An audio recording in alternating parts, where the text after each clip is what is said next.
Bonjour à toutes et à tous. Merci pour votre présence sur ce webinaire. On va démarrer dans quelques minutes, hein, le temps que tout le monde puisse se connecter. On aura l'occasion de vous présenter le contenu de la matinée, les intervenants, et en attendant, ce que je vous propose, c'est tout simplement de prendre un petit café tranquillement, café ou autre d'ailleurs, hein, je dis un petit café, mais ça peut être un thé, ça peut être ce que vous souhaitez, une petite boisson chaude en tout cas. Et je vous dis à dans quelques minutes. Il est précisément pardon, sur mon téléphone 10 heures. Donc je vous propose qu'on démarre vers 10h04 grand maximum. Si je vois qu'il n'y a plus de personnes qui sont en train de se connecter, on démarre juste avant. En attendant, je vous dis à tout de suite et à tout de suite, tout simplement.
Encore une fois, merci pour votre présence sur cette matinée. Des personnes continuent à nous rejoindre actuellement. Donc, ce que je disais il y a quelques instants, on va démarrer vers 10h04 grand maximum. Je serai accompagné de Philippe Chiesa qui représente Dell Technologies. On aura l'occasion d'en reparler juste après. En attendant, comme la petite image l'indique, je vous invite à prendre un petit café, une boisson chaude. D'ailleurs, j'espère que pour les personnes qui le souhaitaient, vous avez bien reçu votre coffret petit déjeuner. Euh, Si jamais ce n'est pas le cas, pour une raison X ou Y, n'hésitez pas, vous avez la possibilité dans le petit chat de m'envoyer un message, on vérifiera avec notre transporteur si le colis ne s'est pas perdu ou est toujours en mouvement. En attendant, si vous l'avez reçu, profitez-en et je vais faire de même en allant me chercher un café. À tout de suite.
Rebonjour à toutes et à tous. On a encore quelques personnes qui sont arrivées. Je vois, oui. Comme je vous l'avais dit, on va commencer à 10h04 précisément. Il est 3 à mon téléphone. On va démarrer tout doucement. Hop, je réduis toutes les fenêtres. Pour des raisons pratiques et de qualité, on ne va pas activer, on s'est posé la question avec Philippe en introduction, nos caméras, parce que sous GoToMeeting, ça consomme beaucoup de bande passante et ça risque de vous pénaliser en termes de qualité audio et puis de visibilité sur les slides. On en est désolé. Voilà, vous ne verrez pas nos visages, mais néanmoins, vous nous entendrez parfaitement, du moins je l'espère. Pour information aussi, l'événement est enregistré, donc on vous remettra à disposition la vidéo, si vous le souhaitez, à travers un lien, les différentes présentations aussi, que ce soit la présentation groupe Exanet ou la présentation Dell Technologies, vous seront mises à disposition aussi à travers un lien de téléchargement à l'issue de l'événement. Et si vous avez la moindre question durant l'événement, on y reviendra, mais n'hésitez pas à nous la poser. Je me permettrai de la poser en live à Philippe pour rendre les choses vraiment très dynamiques. C'est vraiment une matinée qui se veut un échange sur une technologie. Si vous avez des questions, soit sur un projet, ou pas forcément un projet concret, mais aussi sur une réflexion plus globale, n'hésitez pas. Donc, nous démarrons le sujet du jour sur la solution. Alors, les solutions, je veux dire l'AB PowerStore, mais vous verrez, ça s'inscrit dans une démarche globale. Donc, l'événement sera animé par Philippe Chiesa, qui est Data Center Channel Pre-Sales chez Dell Technologies. Je ne sais pas, Philippe, si tu nous entends et si tu es présent. Je vous entends, je suis présent. Bonjour à tous. Bonjour Philippe et merci pour ta présence. Et donc moi-même, Damien Croire, donc moi je m'occupe de la partie innovation dans le groupe Exanet et aussi de la partie RSI. Donc le déroulé de cette matinée, une présentation assez rapide du groupe Exanet. Pourquoi ce nom de groupe Exanet? Certains nous connaissent à travers la marque Exanet, d'autres à travers la marque Soluceo. Maintenant, on forme un groupe. Je vous donnerai la définition de ce groupe juste après, une présentation PowerStore et effectivement un jeu de questions-réponses, donc soit à la fin, soit je le redis de façon très dynamique au fur et à mesure de la présentation. D'ailleurs, par rapport à ces questions, vous pouvez les poser. Vous l'avez, ce bandeau soit sur la droite, soit sur la gauche, suivant où vous avez positionné la fenêtre, mais tous les participants sont en mute pour que ce soit, et là je vois une belle faute d'orthographe, sont en mute, tout le monde est en mute pour éviter trop de bruit et trop d'interaction audio. Néanmoins, vous avez la possibilité de poser vos questions dans la petite fenêtre. On y répondra, je vous le disais encore une fois, en live au maximum. Et sinon, on s'accordera un petit temps à la fin de l'événement pour évoquer toutes ces questions. Donc, qui est le groupe Exanet? Pourquoi cette question? Certains nous connaissent, ce que je vous disais en introduction, à travers la marque Exanet ou d'autres à travers la marque Soluceo. Nous nous sommes rapprochés de Soluceo il y a quelques mois de cela pour former un groupe. L'idée de ce rapprochement, c'est d'être présent au niveau national, un peu plus qu'au niveau régional historiquement pour les deux entités, et pouvoir aussi capitaliser nos connaissances et nos expertises de façon complémentaire. Donc concrètement, comment ça se traduit? Nos présences au niveau national, donc vous allez les retrouver, on le voit, sur un axe entre Reims et Angers, qui est historiquement porté par la marque Exanet, et plus sur le sud-est, sur Lyon, Annecy, Chambéry, Grenoble et Aix-en-Provence, qui est porté par la marque Soluceo. L'entité de Toulouse, qui est la plus récente, est aussi une entité qui est très dynamique depuis quelques mois et qui représente complètement le rapprochement des deux entités. Donc là, c'est vraiment la première entité qui représente les deux marques historiques et qui forme le groupe Exanet. Pourquoi ce rapprochement? Pour former un groupe, ce groupe va vous permettre de vous accompagner au plus proche à travers ces notions de proximité, d'expertise.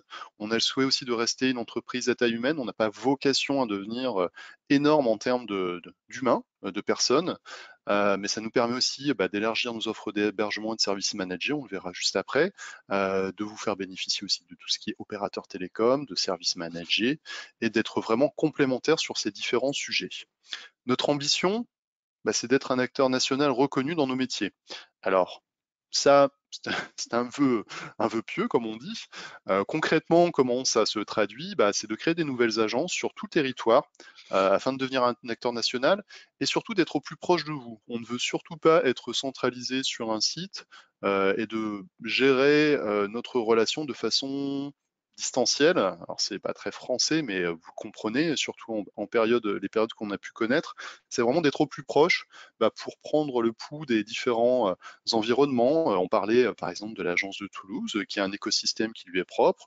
Peut-être que l'écosystème en Rhône-Alpes est différent et la partie Le Mans va être différente aussi, la partie sur Paris aussi. Chacun a son écosystème, en même temps, ce sont des valeurs et une vision commune de nos différentes entités le but c'est de devenir un acteur IT préféré de nos clients sans perdre la notion de performance et de bien-être pour nous et nos collaborateurs, enfin pour vous, pardon, et nos collaborateurs. Nos valeurs, vous en voyez 4, elles sont vraiment, elles transpirent vraiment au quotidien et c'est pas simplement des slides marketing, c'est vraiment ce qui nous fait vivre au quotidien, c'est la passion du métier.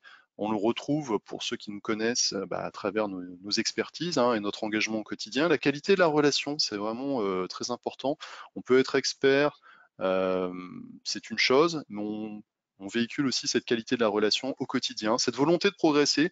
Euh, on apprend beaucoup aussi au contact de nos clients sur des tendances, des ressentis, des souhaits, vraiment de l'échange au quotidien et d'enchanter nos clients et nos collaborateurs puisqu'on pense et on le voit aussi au jour le jour que des gens qui se sentent bien au sein du groupe Exanet se sentent bien chez nos clients, les clients le ressentent et ça fait vraiment un cercle vertueux. Et ça se traduit par différents métiers. Donc là, vous voyez 8 métiers. Vous auriez eu cette présentation quelques mois en arrière, elle était un petit peu différente, il y avait des fois 6 métiers, 4 métiers. Là, ce que vous voyez à l'écran, je ne vais pas tous vous les détailler, mais c'est vraiment ce qui représente nos différentes activités au quotidien. On va retrouver des sujets qui vont être très présents actuellement. Je ne sais pas, par exemple, on va parler de l'environnement digital des utilisateurs, par exemple le métier numéro 5, où on a retrouvé cette thématique énormément à travers les différentes phases de télétravail et de home office sur le fait de très bien, les différentes personnes doivent travailler à distance. Comment on fait pour leur apporter un maximum de confort et un maximum d'efficacité en étant à distance, sans perdre de vue, et là, on le voit aussi sur les notions de sécurité, sans perdre de vue la notion de sécurité, que ce soit pour la personne qui utilise des applications, que ce soit pour la structure qui a nécessité de protéger ses données, et comment on va gérer justement le cycle de vie de la donnée. Donc ça, c'est à travers notre 6e métier. Et tout ça à travers des solutions qui peuvent être soit dans un cloud public, à travers des acteurs que vous pouvez connaître comme AWS, Google, Alibaba Cloud, enfin il y en a une multitude sur le marché, soit à travers des data centers sur site traditionnels. Alors on dit traditionnel, mais ce n'est vraiment pas péjoratif, et c'est d'ailleurs tellement non péjoratif que de toute façon que le cloud soit public, privé ou hybride, c'est une tendance que l'on voit aussi actuellement, c'est-à-dire une tendance forte, tout ne sera pas dans l'un, tout ne sera pas dans l'autre, soit pour des raisons de coût, soit pour des raisons de réglementation, de souveraineté aussi. On voit de plus en plus ce genre de sujet, puisque nous, on est capable d'adresser des hébergements certifiés ISO 27001, hébergeurs de données de santé aussi.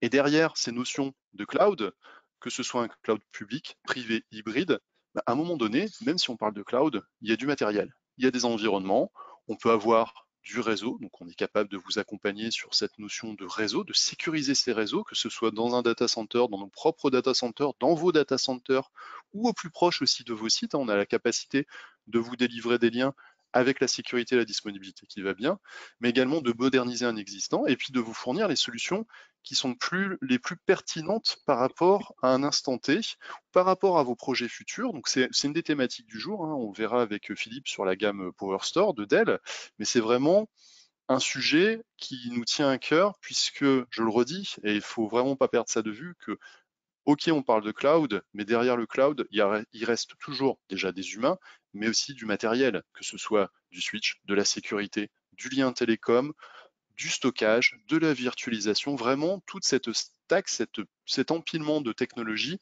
reste présent et on a besoin d'avoir les meilleures technologies dans ces environnements-là pour pouvoir avoir une expérience adéquate. Voilà. Comment on traduit ça avec un niveau d'engagement qui est très fort auprès de nos différents partenaires. Donc là, j'ai fait un focus sur le partenariat que nous avons avec Dell Technologies. Vous le voyez à l'écran, c'est un des niveaux les plus importants qui existent chez Dell par rapport à notre structure. Ça veut dire quoi concrètement au quotidien? Ça veut dire qu'on est capable de vous accompagner à la fois sur des aspects très techniques, on est capable de se faire accompagner, et Philippe en est un digne représentant, par des experts avec un niveau d'expertise très avancé sur des thématiques, mais aussi sur des sujets très transverses. Si, et je l'espère, un jour on refait des événements physiques avec Philippe, vous aurez l'occasion de parler avec Philippe de stockage, mais il pourra vous emmener sur, je pense qu'il en parlera après, sur l'histoire de la construction du Fiber Channel dans les années 90, son évolution dans les années 2000, et en même temps, il a la capacité de vous parler de virtualisation, le pourquoi du comment, et aussi de vous donner une roadmap avancée sur les technologies Dell dans les mois, les semaines et la tendance qui va émaner de la part de Dell Technologies. Et ça, on l'a grâce au partenariat que l'on a avec Dell. Et aussi, ça nous permet, puisqu'à un moment donné, il y a des choses aussi très concrètes, de vous obtenir les tarifications les plus justes par rapport à cet engagement de partenariat. Comment on vous accompagne aussi sur ces différents sujets? À travers notre démarche d'accompagnement. Là, on est vraiment sur une notion de gestion de projet. Suivant votre niveau de maturité, on va plutôt être des fois dans des phases d'implémentation, sur du concret ou du déploiement, où on va arriver sur du de la post-intégration, sur des opérations d'optimisation, de contrôle en mettant en place des mécanismes de supervision, de suivi, où on sera plutôt en phase amont en termes d'architecture et de design. Philippe, je pense, en parlera, vous verrez dans la gamme Power Store. On va utiliser des fois des outils très concrets, très pragmatiques, comme je sais pas, du Live Optics par exemple, pour vous dire, voilà, nous, on a identifié ça dans votre environnement. Avec les échanges que l'on a pu avoir avec nos experts et les experts de Dell Technologies, on envisage telle approche et on va pouvoir vous accompagner sur la solution et la réalisation et la mise en place de cette solution. Donc si on revient sur le sujet du jour, j'ai essayé de faire court pour laisser le maximum de temps de parole à Philippe, puisqu'il a beaucoup de choses à vous présenter. Le sujet du jour, on va revenir sur les B Power Store de Dell Technologies. Donc c'est un stockage qui est de nouvelle génération, qui est conçu pour l'ère des données, donc c'est affiché à l'écran, avec une conception centrée sur les données, l'automatisation intelligente et une grande adaptabilité, c'est dur à dire. Concrètement, qu'est-ce que l'on a derrière? Je vais laisser la parole à Philippe qui va pouvoir vous présenter ça, le temps que je le bascule présentateur. Encore une fois, je vous le dis, l'idée c'est que ça soit le plus dynamique possible. Donc n'hésitez pas, si vous avez la moindre question, j'insiste un peu dessus, mais c'est vraiment le but. Vous avez la petite fenêtre pour le coup sur mon écran, moi qui est à droite, où vous avez la possibilité de poser une question à tous, ou même à un intervenant précisément. On y répondra au fil de l'eau. Si jamais vous n'avez pas de questions là à l'instant T, mais vous vous dites après la présentation, ah mais j'aurais aimé aborder ce sujet-là, on se tiendra complètement à votre disposition avec Philippe pour envisager pourquoi pas une phase de test, de présentation sur nos environnements de démonstration, puisqu'il faut savoir que tout ce que va vous présenter Philippe, il aura l'occasion d'en reparler, mais nous l'avons dans nos showrooms pour vous présenter cette technologie. On a fait l'acquisition de ces technologies aussi bien pour nos usages propres qu'en termes de démonstration. Donc n'hésitez pas vraiment à nous solliciter. Et sur ces bonnes paroles, j'arrête de parler parce que j'ai tendance à parler beaucoup et je vais laisser la parole à Philippe. Et Philippe, si tu m'entends, je vais te basculer présentateur. Hop, Je t'entends et hop, et normalement, ça devrait dès que popper dans c'est 30 fait, secondes. c'est tout bon. Et je peux vous montrer mon écran. Ouais, on Crac. voit ton écran. Voilà, c'est nickel. Dès le MC pour... Alors là, on est sur un truc, prochaines vacances de Philippe aux Maldives, c'est ça? Ah, exactement. Comment tu sais? Voilà. Non, non, on voit bien Power Store, c'est parfait. Voilà. Alors moi, je suis concentré dans ma présentation, donc je vois pas les petits commentaires et autres. Donc Je vais n'hésitez suivre, pas t'inquiète. dans le chat à poser vos questions. Puis Damien, ça fera un plaisir de m'interrompre. On a une petite heure et quart, donc c'est largement suffisant. Donc n'hésitez pas. Sinon, on verra les questions à la fin. Alors c'est un sujet d'importance pour deux raisons. C'est que à l'ère de la haute technologie qui nous entoure, on a plutôt tendance à générer une grande quantité de données. Ça tombe bien. Dell EMC est le premier fournisseur mondial de solutions de stockage. Voilà. Et donc, on a des solutions pour à peu près tous les besoins. On va voir la globalité de nos solutions, mais en faisant un focus sur les solutions milieu de gamme de nouvelle génération, haute performance. Une petite remarque sur Dell Technologies. C'est un grand chapeau, c'est une grande holding qui contient principalement deux grandes entités. Vous avez l'entité post-client qui vous a énormément accompagné depuis 2 ans pour faire du travail à la maison avec vos salariés. Et donc, c'est l'entité qu'on appelle Dell.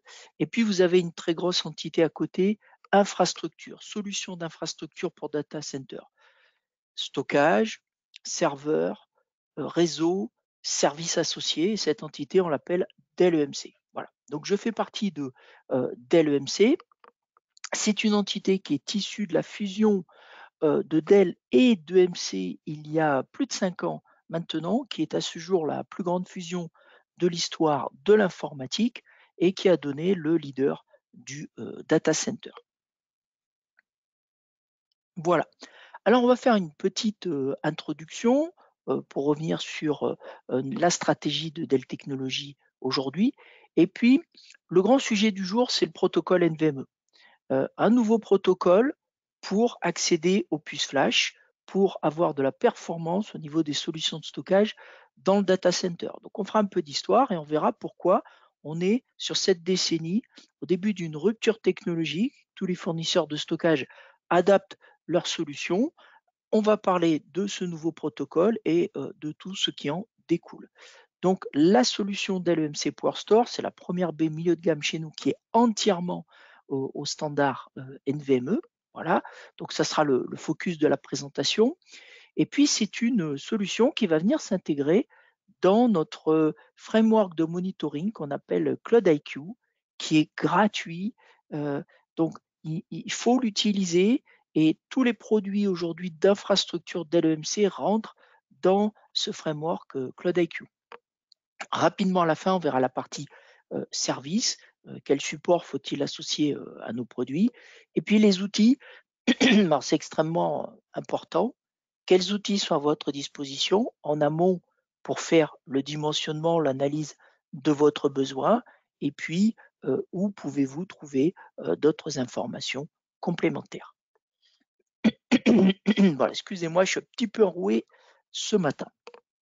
Alors, en résumé, pardon, aujourd'hui, on est vraiment dans l'ère de la transformation digitale. On génère beaucoup de données, les entreprises, les grands acteurs du cloud.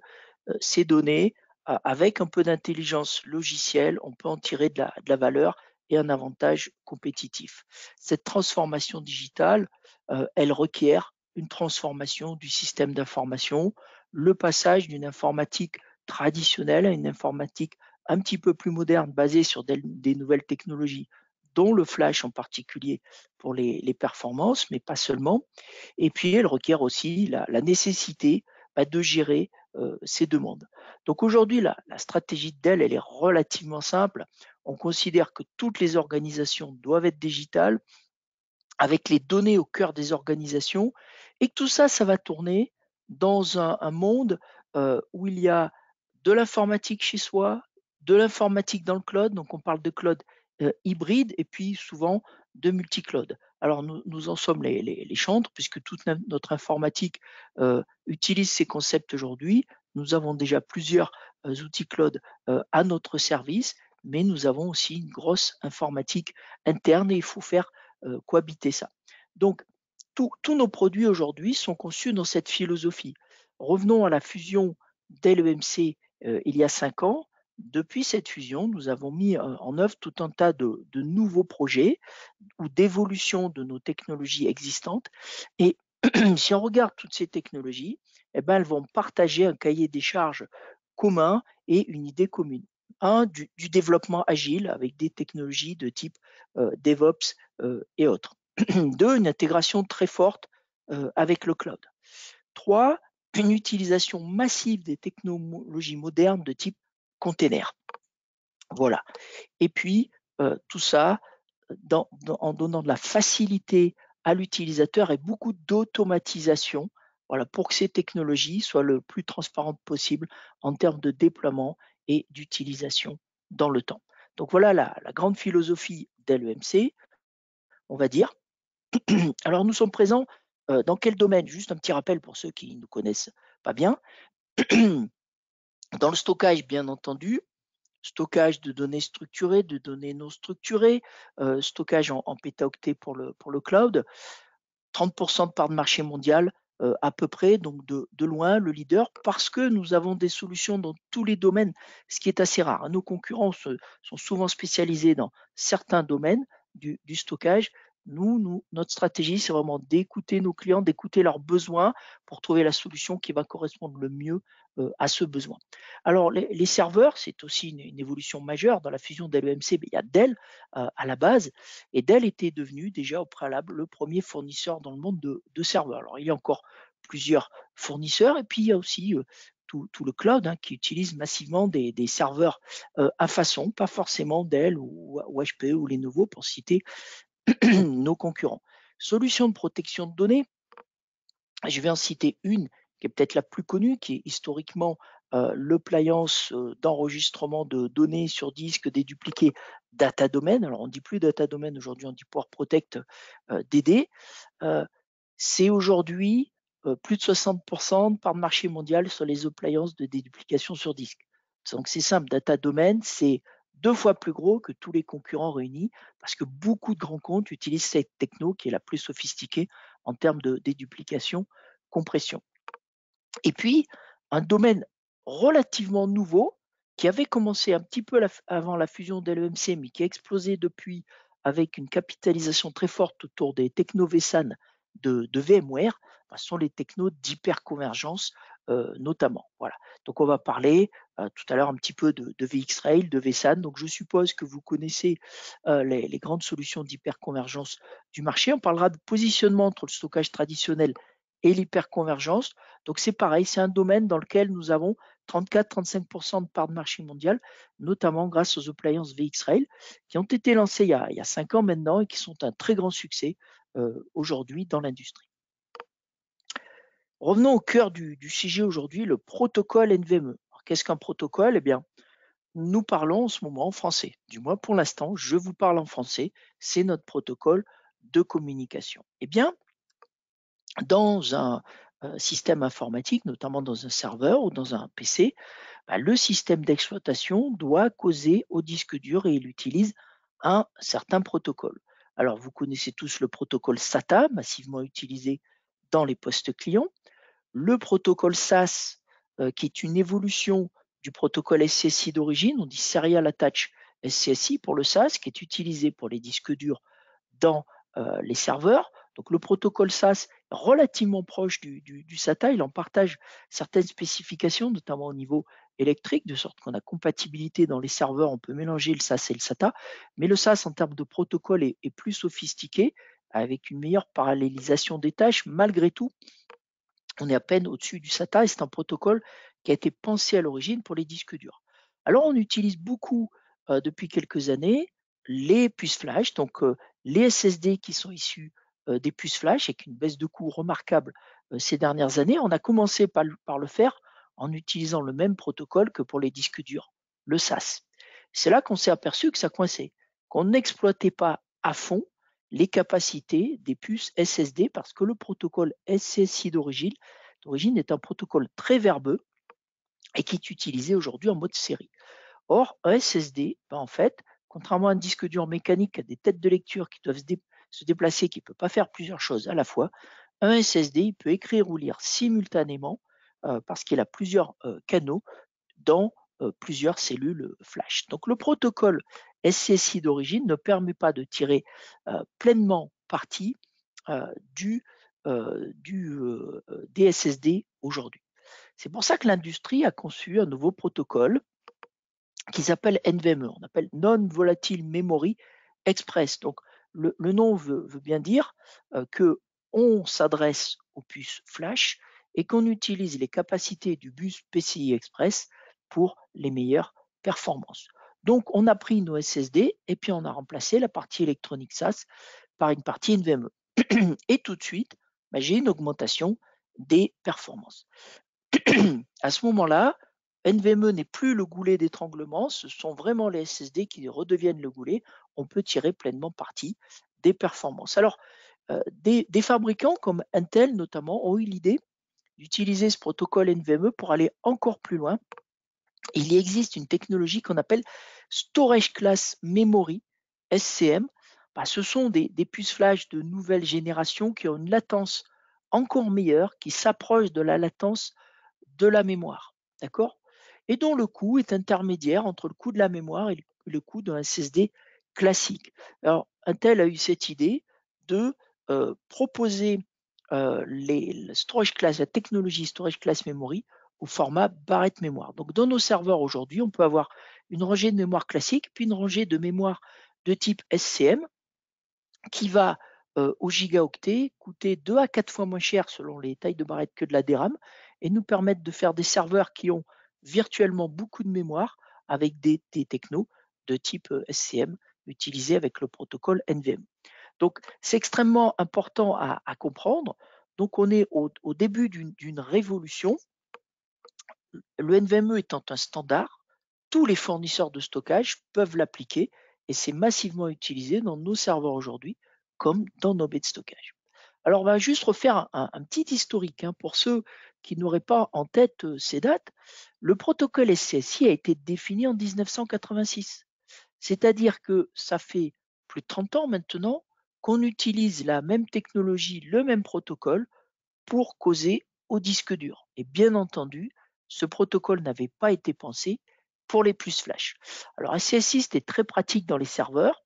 Quand on a voulu faire des clusters avec des baies de stockage externes, ouais, ça n'a pas été simple. Alors, je l'ai vécu dans les années 90, faire un double attachement de serveur au SCSI. On avait souvent une carte RAID dans le serveur et puis on n'avait pas de cohérence entre les cartes RAID des deux machines. Et donc, on a pensé à un nouveau protocole, le Fibre Channel Protocol, qui a été pensé pour utiliser la fibre optique aussi, mais qui peut passer sur du câble cuivre. Et donc, au début des années 90, s'est développée toute une industrie autour du stockage où on en pensait réseau de stockage. Donc, le Fibre Channel Protocol a donné naissance à ce qu'on appelle le Storage Area Network, le SAN en particulier. Maintenant, quand vous faites du FC, c'est un protocole de très bas niveau. Vous véhiculez néanmoins des trames SCSI à l'intérieur de trames Fibre Channel. D'accord? Donc ça ne résout pas le problème de NVMe et de puces flash. Dans le monde du SAN, le Fibre Channel Protocol s'avérait quand même un petit peu coûteux. Donc on a eu l'idée dans les années 2000, avec notamment l'arrivée du 10 gigabits, ça s'est beaucoup démocratisé, mais on l'a utilisé au départ sur du gigabit Ethernet, de faire du SCSI sur de l'IP, donc ce qu'on a appelé iSCSI. Et il faut reconnaître que c'est un très grand succès aujourd'hui, puisque si les grands groupes restent massivement attachés au Fibre Channel Protocol pour des raisons historiques, eh bien, les PME sont massivement installées en stockage iSCSI aujourd'hui. Dans les années 2000, une petite évolution, le passage au Serial Attach SCSI. Donc, le SCSI était un protocole parallèle. On a coincé un petit peu compte tenu de l'évolution des disques durs. Dans les serveurs aujourd'hui, dans la plupart des baies de stockage, on utilise des disques SCSI, donc de type SAS, Serial Attach SCSI, en version 3 avec une bande passante par disque pardon, de 12 gigabits par seconde. Ça nous a donné l'idée de créer des petites baies de stockage d'entrée de gamme où on peut attacher 4 serveurs directement avec le protocole SAS sans passer par des switches. Voilà. Alors, à titre d'information, la version 4 du protocole SAS a été définie il y a déjà plusieurs années. On devrait voir arriver les premiers produits qui l'utilisent cette année, mais j'ai envie de dire, c'est pas quelque chose d'ultra critique dans la mesure où avec 12 gigabits de bande passante et une très faible latence, le SAS est très bien adapté aux solutions, même SSD, dont on dispose aujourd'hui. Alors, cette révolution du SAS dans les années 2000, elle a donné naissance fin des années 2000 à une révolution. Toutes les baies de stockage ont évolué pour que leur back-end soit en SAS. Ou dans les années, au début des années 2000, on avait utilisé le protocole Fibre Channel. Donc le SAS nous a permis de faire diminuer le coût des baies de stockage au niveau de leur structure interne. Alors c'est seulement au milieu quasiment des années 2010 qu'on a vu apparaître ce protocole NVMe, Non-Volatile Memory Express, qui est aujourd'hui en version 4 et la plupart des solutions de stockage qui l'utilisent sont en version 1.4. Voilà. On l'utilise dans nos serveurs. Pour ceux qui connaissent, on avait, avant d'avoir NVMe, des technos propriétaires qui permettait de faire ça de type Fusion IO. Donc là, la marque a été reprise et a disparu parce que tout est normalisé aujourd'hui, mais l'idée, c'est d'avoir de l'intelligence dans les SSD qui permet de tirer parti au mieux des puces flash. Version 1.4, tout le monde l'utilise. Et puis on s'est dit, petit problème, quand j'ai une baie de stockage qui va être uniquement NVMe, bah, je ne peux gérer que des SSD, puisque le protocole NVMe a été pensé pour des SSD. Malgré tout, les gros disques durs, et on a des disques 20 Tera qui arrivent à notre catalogue dans les semaines qui viennent, restent très pertinents quand vous voulez faire du stockage vidéo, audio notamment. Bon, on a besoin de grosses capacités de stockage, pas forcément besoin de grosses performances, et le coût Tera des disques durs reste très pertinent aujourd'hui. Eh bien, l'été dernier, le groupe de travail qui fait évoluer le protocole NVMe a ratifié la version 2 du protocole, et une des évolutions majeures est le support des disques durs. Alors, vous pensez bien que dès aujourd'hui, nos ingénieurs travaillent sur ce protocole version 2 et qu'on peut imaginer dans 2 ans, 3 ans peut-être, des produits qui mélangeront du flash et du disque dur avec beaucoup d'intelligence. Seagate Technologies a fait une première démonstration en toute fin d'année de disques durs mécaniques en laboratoire. Ce n'est pas un produit commercial, avec de l'électronique NVMe.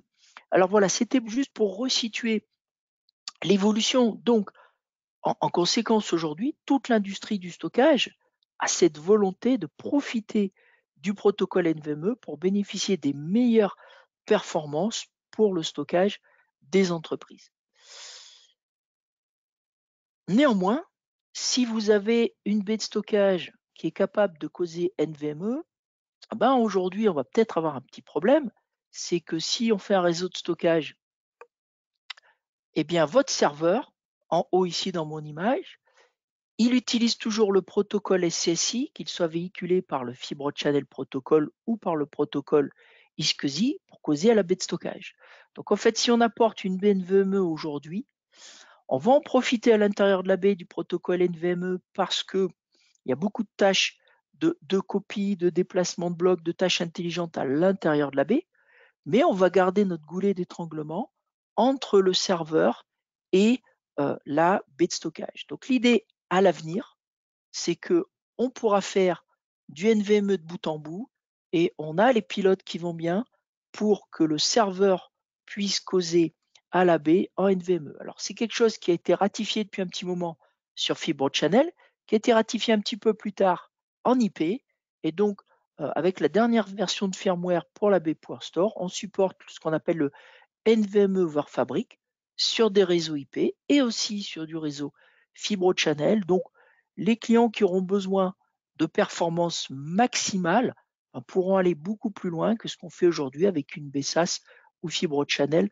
traditionnelle. Donc là, l'idée, c'est d'aller vers des baies de stockage capables de délivrer plusieurs centaines de milliers d'IO par seconde ou 1 million d'IO par seconde. Voilà, petite introduction avant PowerStore. Alors, dans la gamme de stockage Dell, ça va être assez simple. On a l'entrée de gamme en nomenclature IDC, c'est les baies qu'on vend le plus souvent en dessous de 25 000 $. Chez nous, c'est simple, c'est la gamme PowerVault. Bon, ME4 de son petit nom. Donc là, on a une baie traditionnelle avec un backend SAS, ça va rester comme ça, et on peut y accéder via le protocole SAS, le protocole IP ou le protocole FC. Donc on ne va pas parler de NVMe pour l'entrée de gamme, ça a peu d'intérêt aujourd'hui. Les performances des disques SSD de type SAS sont largement suffisantes pour une petite entreprise. En haut de gamme, on a un produit qui s'appelle la PowerMax, qui est un produit vedette, évolution de notre VMAX. Quand on s'appelle la SNCF, la Banque de France, typiquement, on va utiliser ce type de produit qui est très haute performance. On peut vous garantir plus d'1 million d'IOPS, très haute disponibilité avec une architecture multicontrôleur, une disponibilité 6.9, et qui permet éventuellement d'attacher des mainframes et des mini-ordinateurs IBM. Donc, cette techno, bien entendu, elle dispose déjà du protocole NVMe chez nous depuis plusieurs années. Donc le NVMe, on maîtrise chez Dell EMC.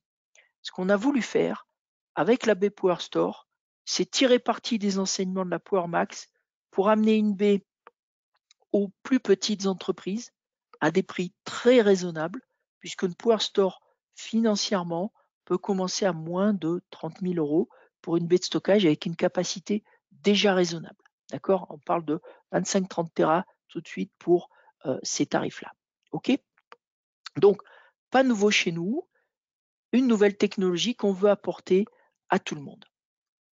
Alors, qu'est-ce que c'est que PowerStore? Donc, une baie centrée sur les données, ça paraît un petit peu évident, mais on va voir que c'est très riche chez nous. Pourquoi? Parce qu'on a un historique en milieu de gamme. Chez Dell EMC, il y avait des solutions comme la baie Unity, les baies Extreme.io qui étaient déjà des baies All Flash de type Scale-out. Plusieurs baies pouvaient travailler en parallèle. Et puis vous aviez une baie de type SC Series, un petit peu plus d'entrée de gamme. Toutes ces baies savaient faire du flash. Certaines comme Unity SC Series pouvaient fonctionner en mode hybride. Eh bien, on a fait un choix technologique extrêmement fort. C'est de ne pas faire évoluer une de ces technologies et de reconcevoir un nouveau noyau prévu pour les besoins de demain. Alors les besoins de demain, premièrement, la haute performance pour profiter du NVMe, la sécurité. La baie PowerStore, c'est une baie qui est cryptée de base. Vous ne pouvez même pas désactiver le cryptage. Alors, je vais insister sur ce point. Quand on va vous fournir des benches de performance dans nos sizers, d'accord, eh bien, le cryptage sera activé. Voilà, donc ça va être extrêmement intéressant. Et puis, les SSD ont de telles performances qu'aujourd'hui, on peut utiliser des technologies de compression de données, de déduplication de données, qui vont nous permettre de réduire l'encombrement au maximum.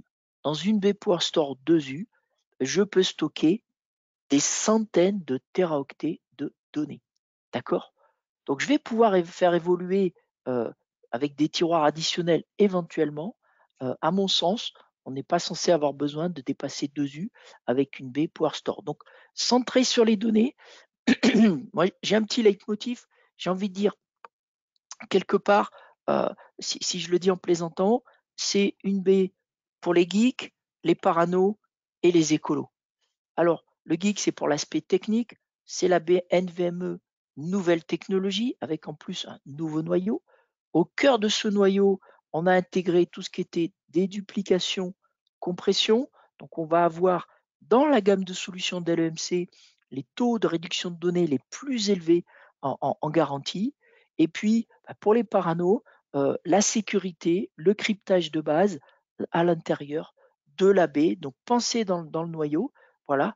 Donc, pas d'impact sur les performances, de haute performance, tout en ayant la sécurité et la partie faible encombrement pour la partie écologique, d'accord, deux petites alimentations électriques et des centaines de terras dans 2U.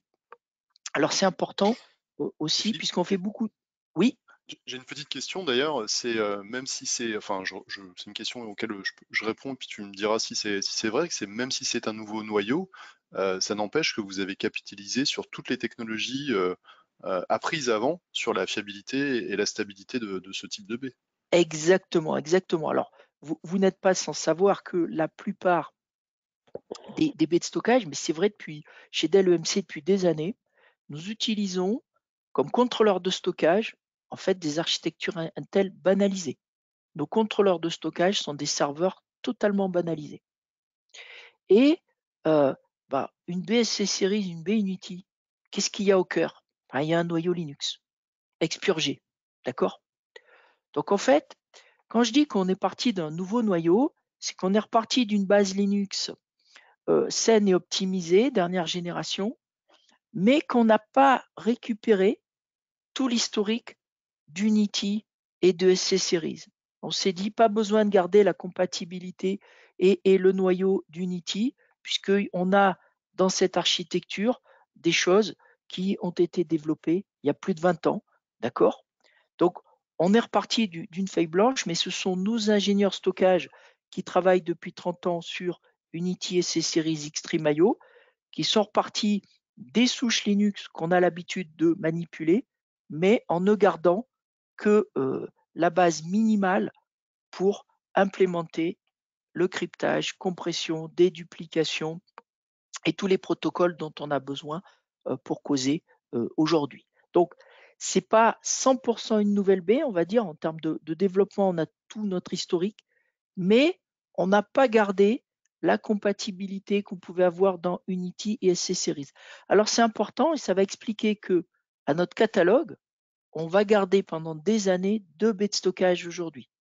PowerStore pour les nouveaux besoins et la haute performance avec le protocole NVMe, et Unity, qui est une baie qui marche très très bien, qui reste sur un backend SAS traditionnel et qu'on peut utiliser en all flash ou en hybride. Il y a beaucoup de configurations hybrides, notamment avec des gros disques durs sur base Unity.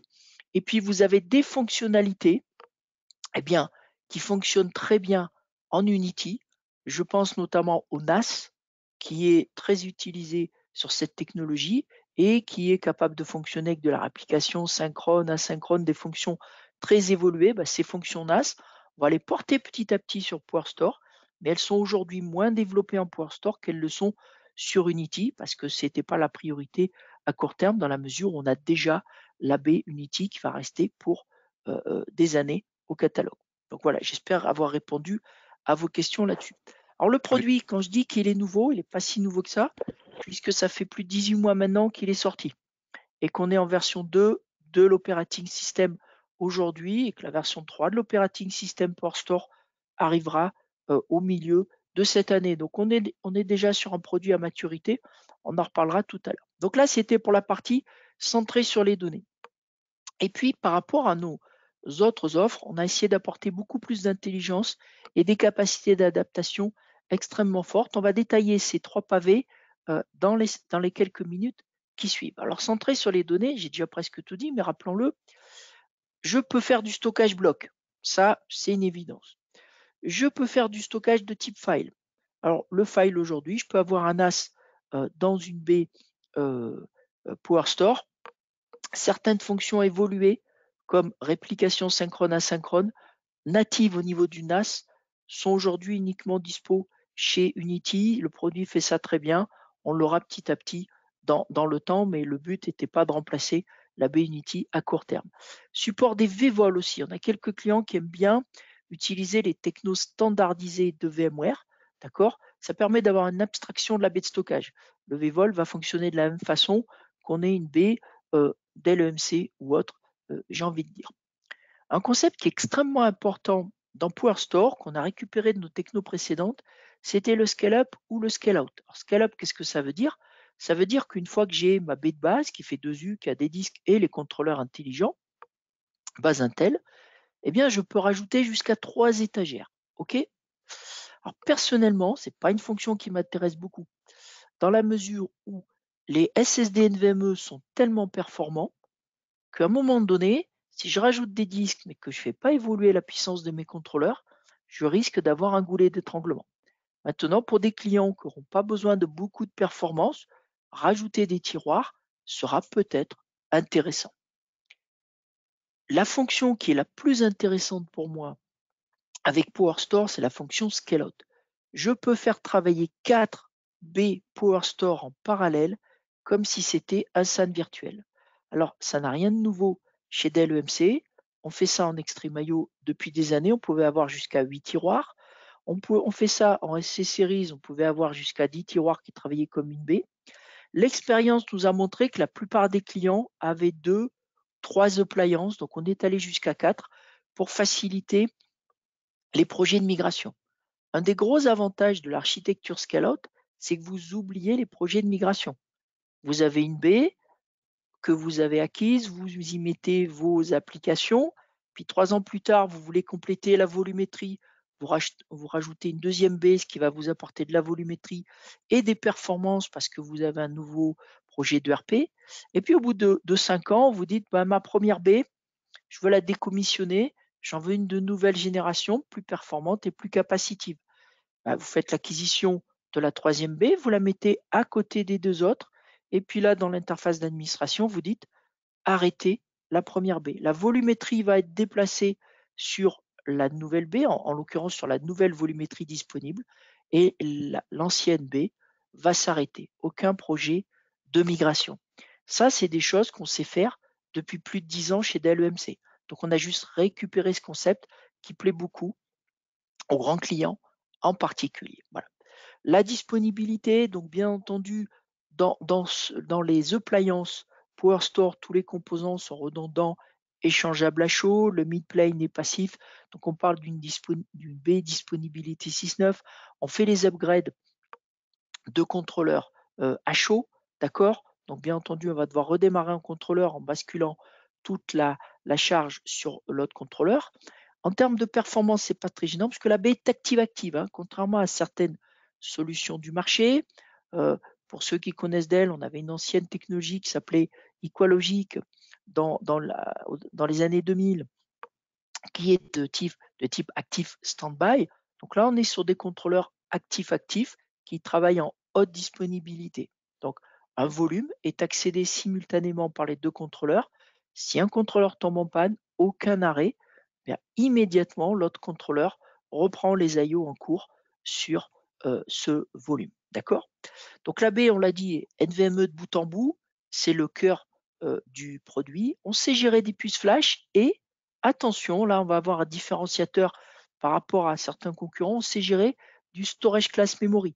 Donc ça, c'est des choses qu'on utilise pas mal sur nos B Power Max haut de gamme. On a voulu le faire aussi pour les clients qui voudraient le plus de performance. Hein, quand on parle d'un million d'IOPS, c'est des choses qu'on va atteindre avec des technos de type storage class memory. Si on compare par rapport à nos techno Unity précédentes, avec la dernière génération d'Unity, la B-Unity XT, on a diminué les latences par 3. D'accord? Ce qui est important, hein, ce n'est pas les performances dans l'absolu, ce sont les latences. La latence faible implique qu'on peut faire beaucoup d'IO par seconde, donc de grosses performances. Une efficacité sans compromis.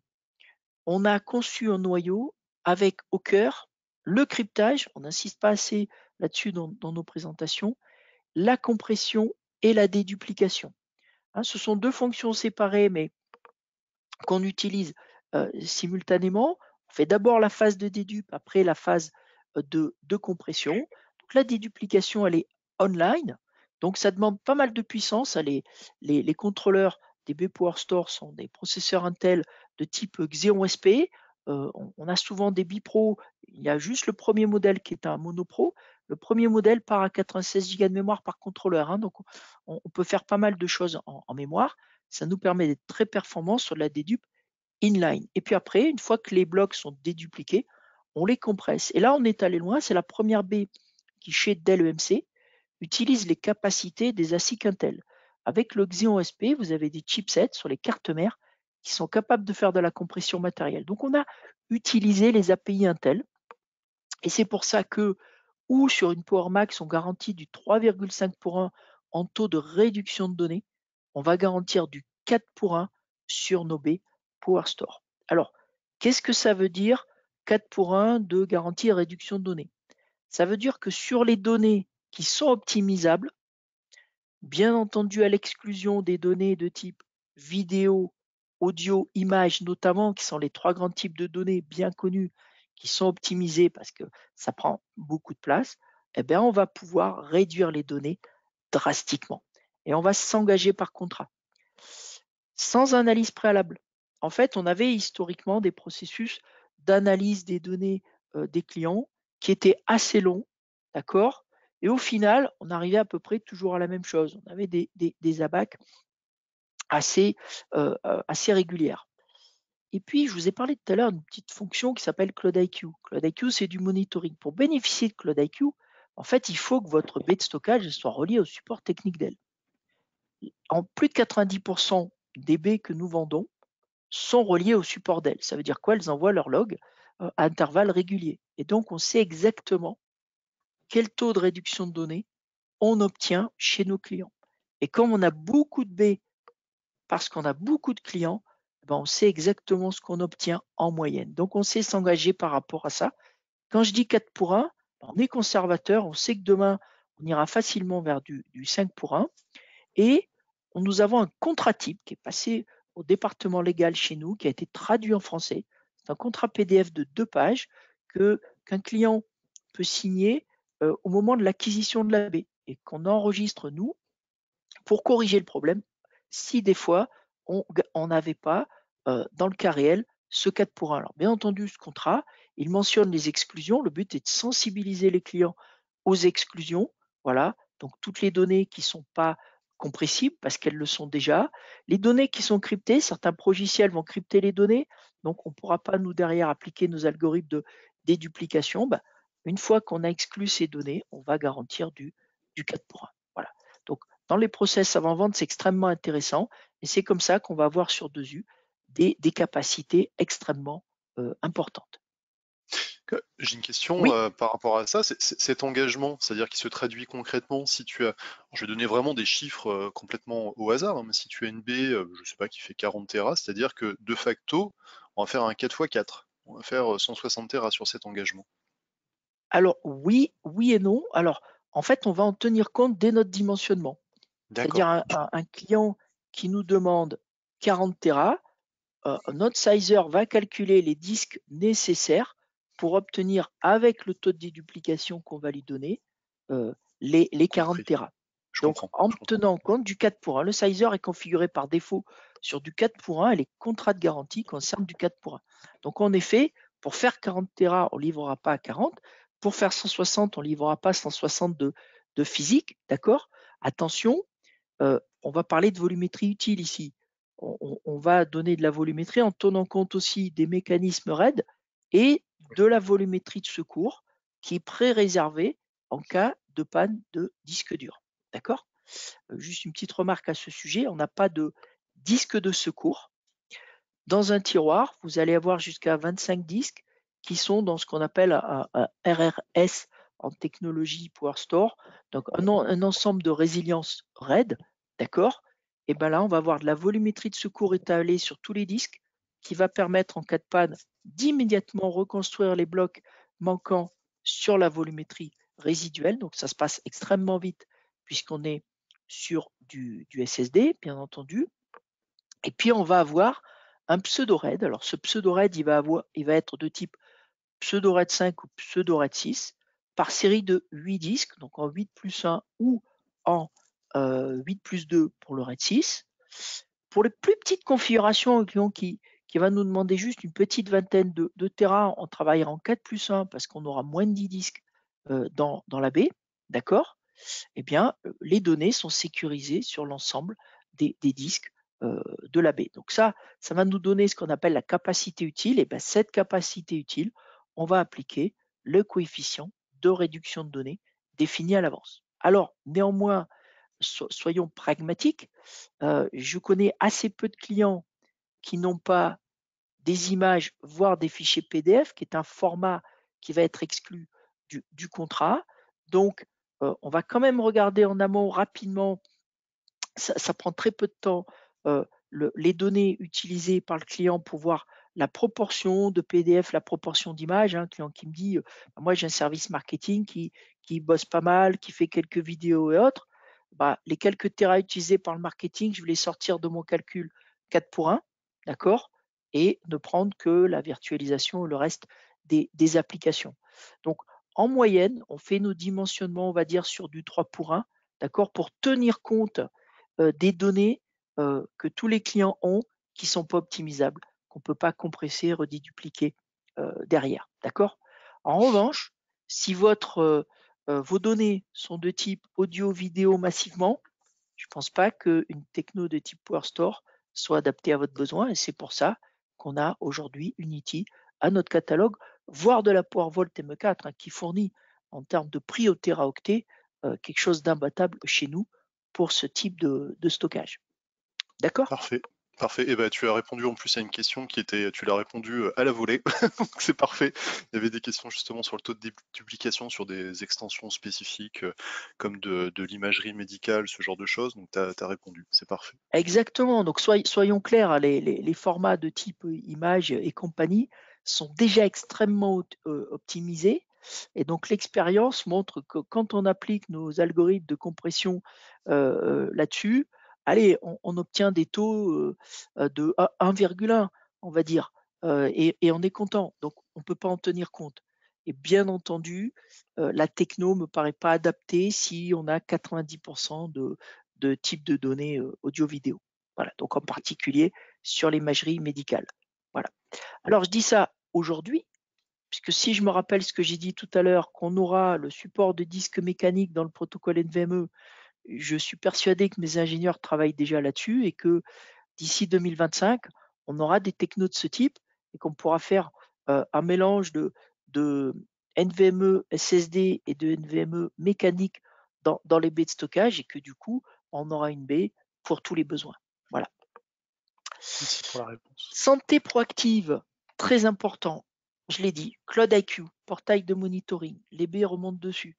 Vous avez un portail facilement accessible aux décideurs, en accès sécurisé bien entendu, qui vous montre vos produits d'LEMC, vos produits de stockage, et qui a tout de suite un code couleur vert, orange, rouge pour vous dire s'il y a un problème.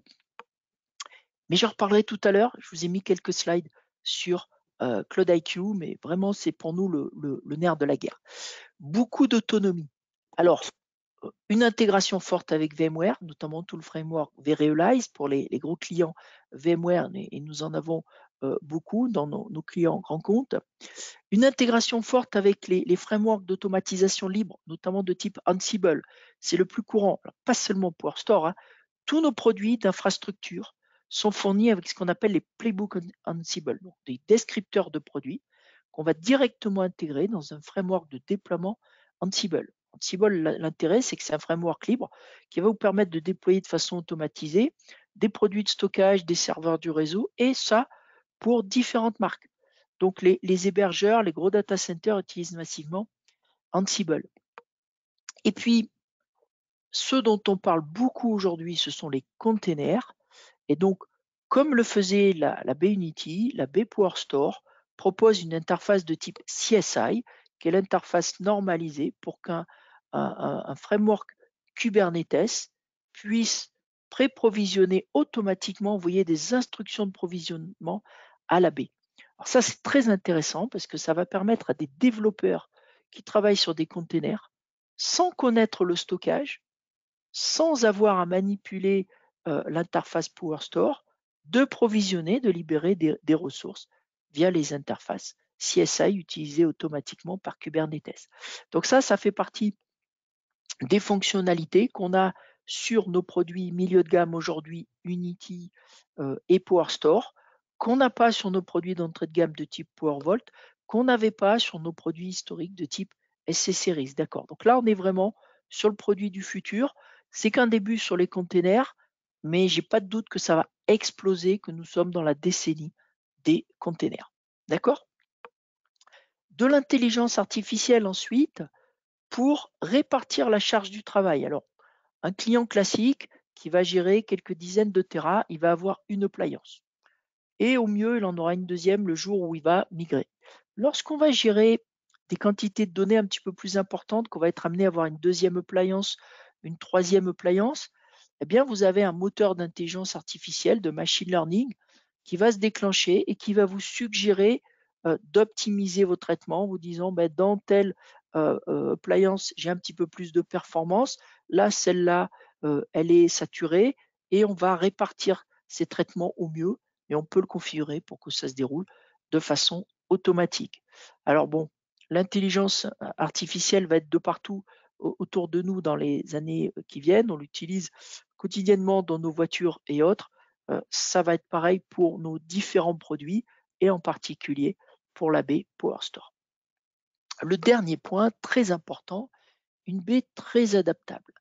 Tout d'abord, une architecture extrêmement flexible. Alors, le noyau, il a cela de nouveau par rapport à un noyau Unity qui est un noyau monolithique, c'est qu'on a un noyau minimaliste et au-dessus des petits containers. Et les fonctions indépendantes, le NAS par exemple, et différentes nouvelles fonctions qu'on pourra apporter dans le temps, sont développées sous la forme de petits containers. Donc c'est très facile pour nous d'arrêter une fonction, de la relancer, de la mettre à jour sans toucher au noyau de la baie. Je vous ai dit aussi que ce noyau, il tourne sur une architecture x86 standardisée. Les contrôleurs de PowerStore, en fait, sont des serveurs optimisés, très faible encombrement. Pour la plupart des modèles, des serveurs bipro, et on peut monter jusqu'à plus d'un téra de mémoire par contrôleur dans une baie PowerStore. Alors, on a eu une idée. On a joué dans notre Apple où on s'est dit, tiens, faisons un truc que personne ne fait et on verra si ça marche. C'est de l'innovation. Ce PowerStore OS, cet OS qui est un noyau Linux 64 bits, on s'est dit, tiens, si on le mettait dans une VM. On a pris une baie PowerStore, on a mis un hyperviseur ESX, bien entendu, vu notre filiation avec VMware. Et puis, disons qu'on réserve la moitié des ressources matérielles à ma VM PowerStore OS. D'accord? La moitié de la CPU, la moitié de la mémoire. On a essayé de faire ça, puis on a coincé, on s'est dit, mince, un ESXi n'est pas capable de gérer assez de canaux PCI Express pour nous permettre, au niveau de la machine PowerStore OS, d'avoir accès à tous les disques durs et à toutes les cartes I/O possibles. Donc, on est allé voir VMware, on est allé voir Intel et on s'est dit comment on fait pour pouvoir gérer dans mon PowerStore OS autant de lignes PCI Express. Et ben, on l'a développé. Voilà, ça nous a pris un petit moment. On a fait ça avec VMware et avec Intel. Donc, c'est une fonction aujourd'hui qu'aucun concurrent n'a à son catalogue, n'aura certainement à court terme.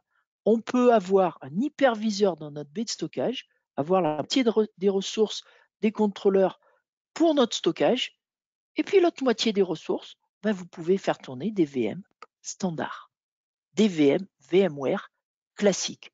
Quand vous êtes dans ce mode qu'on appelle le mode Apson, application sur les contrôleurs, vos contrôleurs de baie sont vus dans le vCenter comme une paire de serveurs.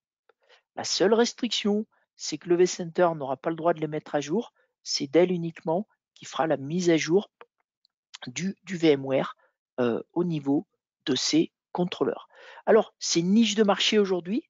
Ça représente pas tout à fait 10% des ventes de B PowerStore, mais pour certains cas d'usage, du Edge notamment, où on veut du très faible encombrement et de très grosses performances pour quelques applications, ça peut être extrêmement intéressant.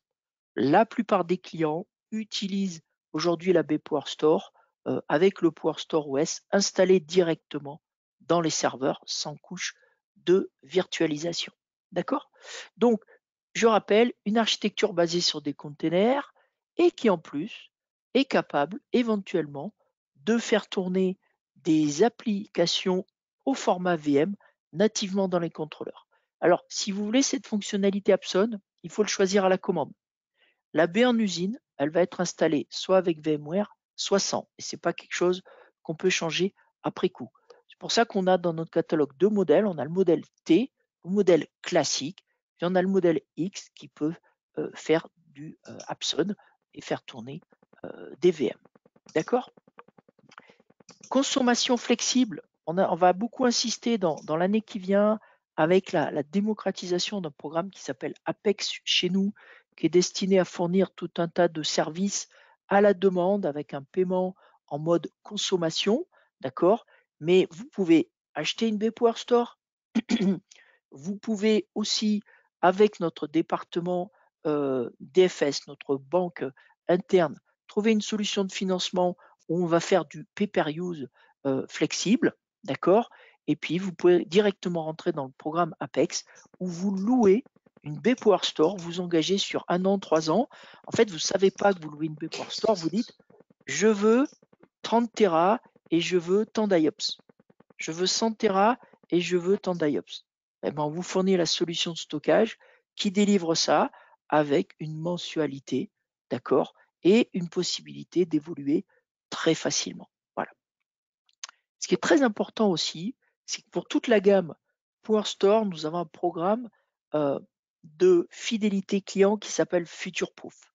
C'est un programme qui va vous apporter un certain nombre de garanties, et notamment unique sur le marché.